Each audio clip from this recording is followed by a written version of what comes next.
Amazon is working hard. All of Silicon Valley, really, their deepest goal, their deepest moral framework.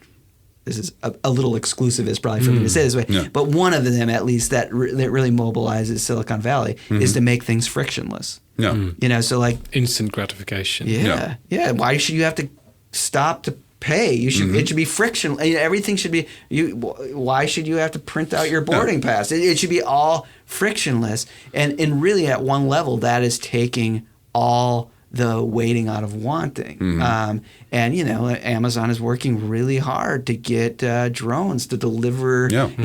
I'm sure someone at Google is working on You Think It. And then all of a sudden it arrives. You know what I mean? Like that would make your book writing a lot easier. It would. And you just think of like what AI is supposed to be able to do. Is it supposed to, take all the waiting of writing an essay out? It just writes it for you.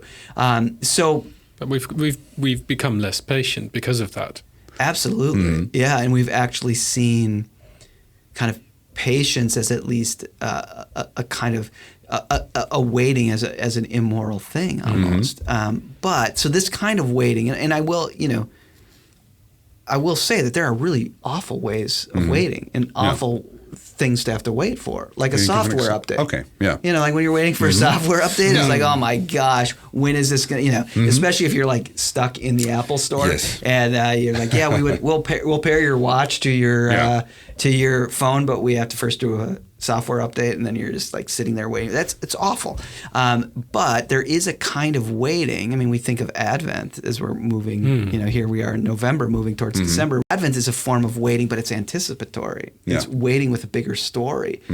So this kind of waiting that I'm calling for is an attentiveness, really. Yeah. It's an waiting attentively, looking for something.